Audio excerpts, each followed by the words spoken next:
L'association CEO Odyssée Ado, Ilana et Gabriel, mesdemoiselles, bonjour. Bonjour.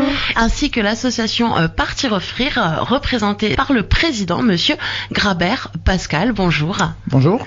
Alors, nous allons donc parler de et donc d'actions humanitaires. Alors, mesdemoiselles, vous faites partie de l'association CEO Odyssée Ado. Nous vous avions, reçu il y a quelques semaines déjà. Racontez-nous un petit peu votre périple en Ukraine dernièrement, un petit peu comment ça s'est passé pour vous. Donc on est parti du 18 au 24 février en Ukraine avec 14 camions, avec l'association Partir Offrir. On est revenu il y a 2 semaines maintenant et voilà, ça s'est super bien passé. C'est très très enrichissant comme expérience.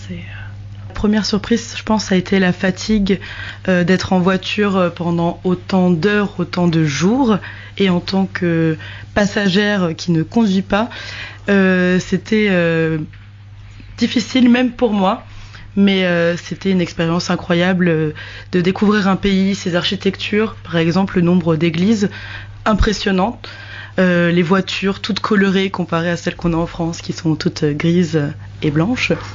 Donc c'était très intéressant de découvrir. Des paysans donc. Oui, très des paysans, oui. Donc vous avez pu quand même échanger, rencontrer. Est-ce que vous prévoyez un prochain départ pour en Ukraine, En Ukraine, oui, du 14 au 19 mai. Ok. En convoi en Ukraine. Donc toujours avec l'association Partir Offrir. Donc vous étiez déjà parti grâce à monsieur Grabert Pascal et ses nombreux bénévoles en Ukraine. Et aujourd'hui, vous venez ce matin inviter nos auditeurs à venir vous soutenir pour justement votre prochain départ. Quelle sera donc cette destination pour venir en aide aux populations les plus touchées? Ce sera le Maroc du 31 mars au 7 avril. Et donc, à cette occasion, Partir Offrir ainsi que CEO Odyssée Ado organisent différents temps, justement, pour collecter, rencontrer, faire découvrir et partager. Comment ça va se passer un petit peu? Alors, on a plusieurs actions qui sont prévues pour récolter des fonds, parce que pour le Maroc, c'est des fonds qu'on récolte, contrairement à l'Ukraine où on a collecté des marchandises. Alors pourquoi? Parce que il faut absolument respecter la culture locale. Il faut emmener des choses il faut qu'on achète des choses que les gens consomment sur place. C'est aussi une manière d'éviter les douanes qui sont souvent compliquées avec le Maroc. Et puis troisième aspect, c'est que ça fait marcher le commerce local, ce qui est une bonne chose aussi. Donc pour cette action, donc c'est une levée de fonds qu'on organise pour pouvoir aller acheter des choses pour ensuite les acheminer dans les villages dévastés par le tremblement de terre du 8 septembre. Donc l'association Partir Offrir, elle trouve ses origines à Champagné, elle est maintenant installée sur Montbéliard. Qu'est-ce que l'association Partir Offrir et qui sont donc les bénévoles de Partir Offrir et comment vous travaillez? Alors le concept de l'association est extrêmement simple, c'est on collecte des choses en France et on les achemine directement par nos propres moyens, principalement en Europe de l'Est. Là, le projet Maroc, c'est quelque chose qui se rajoute à ce qu'on fait habituellement. Voilà, donc effectivement, l'association, elle est née à Champagné, elle a été maintenant installée sur Montbéliard, et on a des petits groupes un petit peu partout en France qui se montent. On a une antenne à Angers qui est très active depuis plusieurs années, et on a aussi des gens qui ont voyagé avec nous, qui ont fait 1 ou 2 voyages et qui ont envie de s'investir au niveau local. Alors c'est comme ça qu'on a vu des groupes se monter dans le Gers, en Charente-Maritime, en Meurthe-et-Moselle, en Alsace, donc principalement dans le Bas-Rhin, et de fil en aiguille parce que les gens qui voyagent avec nous ont l'air contents et partants pour ce principe, ils s'investissent au niveau local. Donc quand ils déménagent, quand ils quittent un petit peu la région pour X ou T raisons, ils développent aussi cette petite graine de solidarité et d'humanité qui nous habite tous et toutes finalement. Comment donc vous mesdemoiselles, donc Ilana, j'y arrive, Ilana et Gabriel, c'est votre 2e ou 3e voyage déjà pour le Maroc, il me semble. On est parti la première fois au Maroc en 2022 dans un orphelinat. C'était pas tout à fait la même chose, mais on y est retourné 3 fois la même année. Et là, c'est. Donc là, c'est pour un autre projet et c'est le Maroc. Ouais. Voilà. On rejoint une équipe sur place à Marrakech.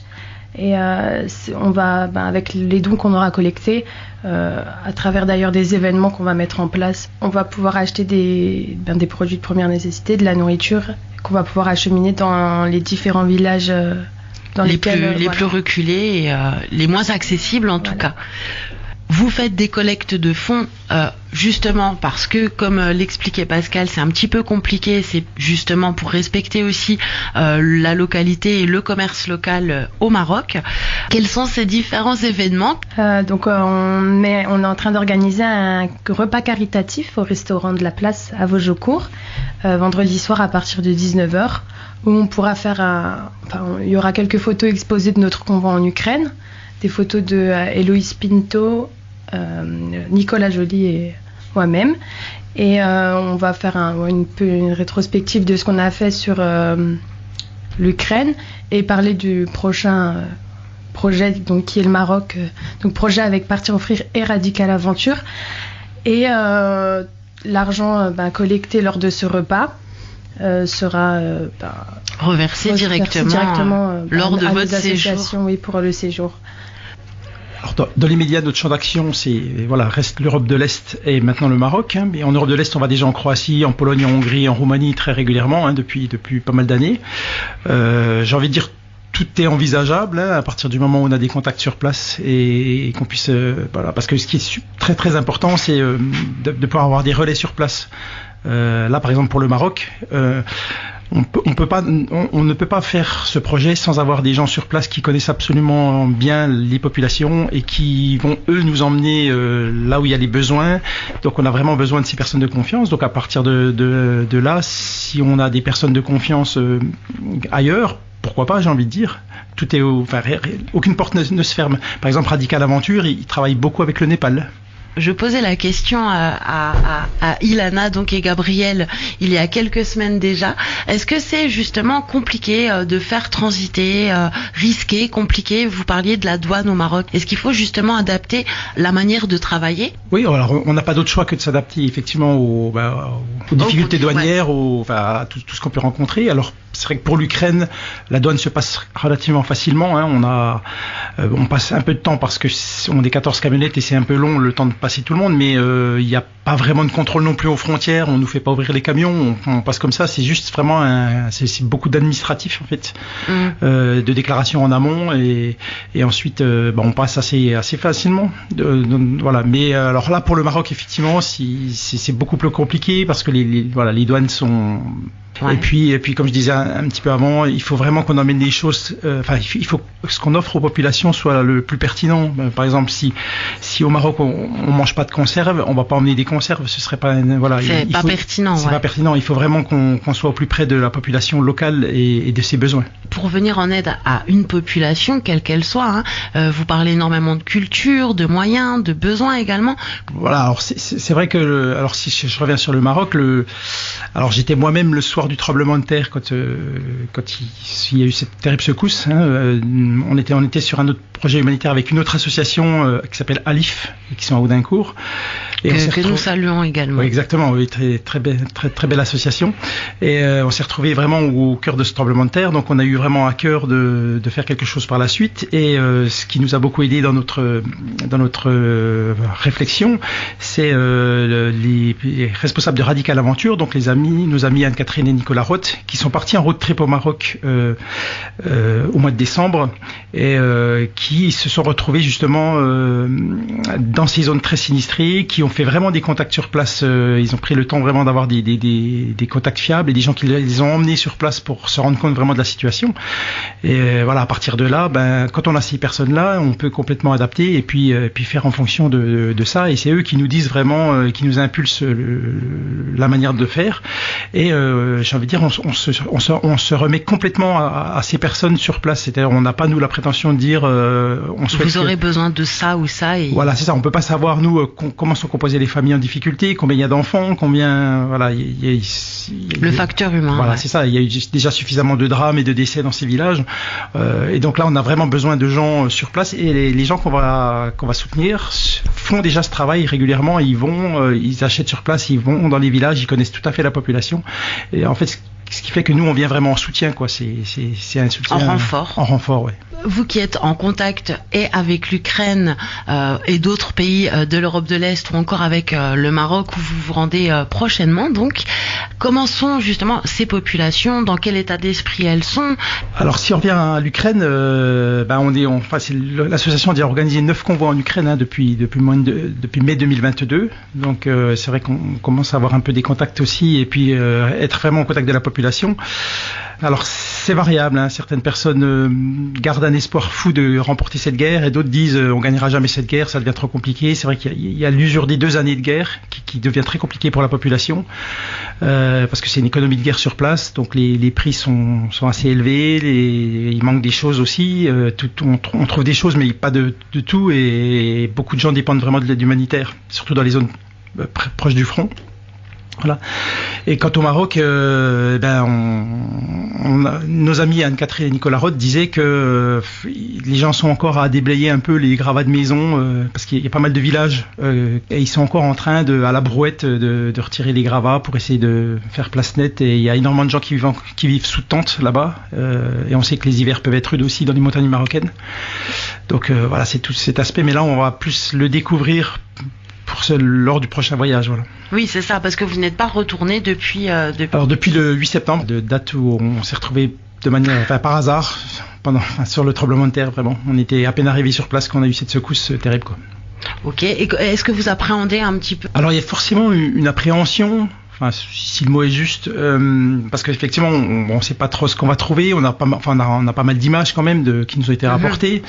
Mais l'image devant son écran et puis la réalité, quand on est sur place, c'est toujours différent. C'est toujours plus marquant de se retrouver vraiment en contact et surtout là, on va être en contact avec la population. Donc des gens qui ont souffert, des gens qui souffrent encore et voilà, c'est pas juste une maison écroulée, c'est les gens qui vivaient dans cette maison, comment ils sont, qu'est-ce qui se passe pour eux maintenant et l'avenir, comment ils l'envisagent. Donc tout ça, on va aller vraiment en contact de la population et discuter de tout ça.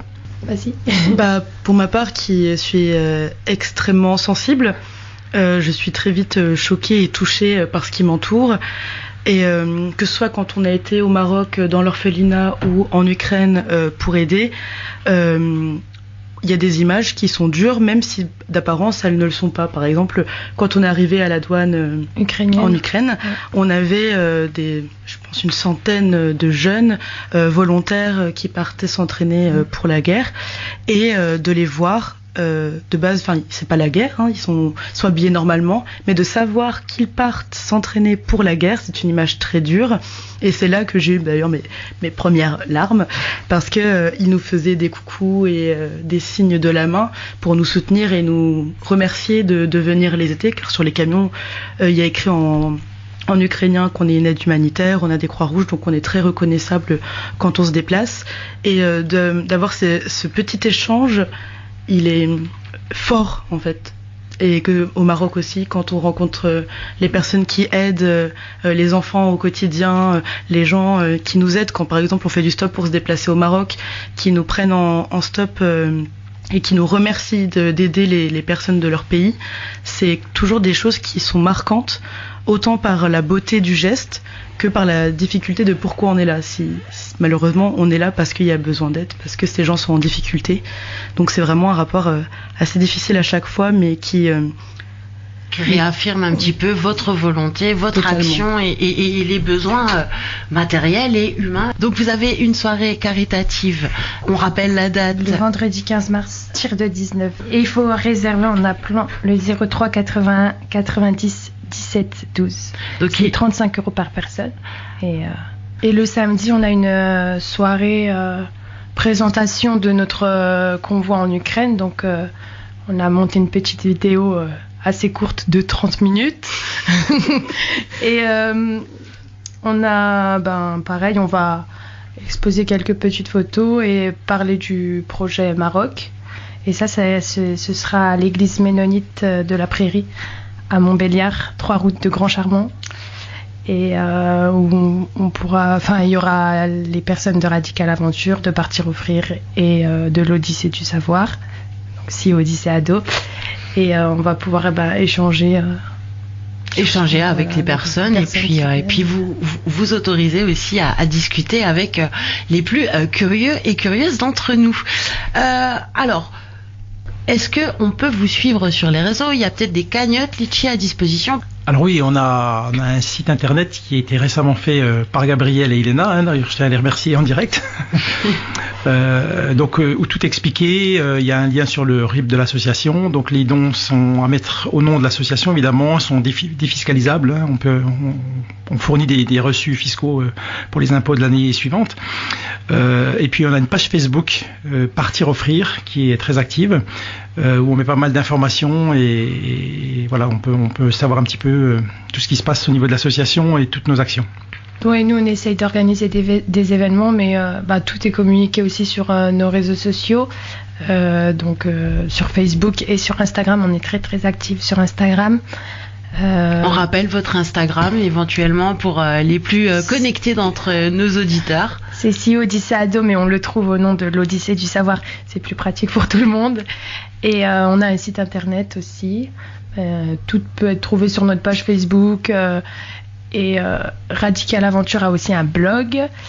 Et ils ont un lien de cagnotte, justement, si c'est plus pratique pour les personnes de faire directement sur une cagnotte que... Après, on a mis un lien PayPal. Enfin, il y a différents moyens de venir en aide justement et de vous accompagner dans votre combat et de vous rejoindre également en tant que peut-être pas membre bénévole actif, mais en tout cas citoyen concerné. Est-ce que vous avez envie de préciser des petites choses? Je remercie Monsieur Pascal Grabert, président de l'association Partir Offrir. C'est moi qui vous remercie. Ainsi que Gabriel et Ilana, une fois encore, d'être revenus et d'avoir pensé à nous pour venir s'exprimer sur nos ondes. J'ai juste une petite chose à rajouter. Avec plaisir. Parce qu'on est en train de mettre en place avec justement Héloïse Pinto et Nicolas Joly plusieurs expositions qui vont se dérouler sur Belfort, Montbéliard agglomération et peut-être sur Troyes parce que Héloïse vient de Troyes.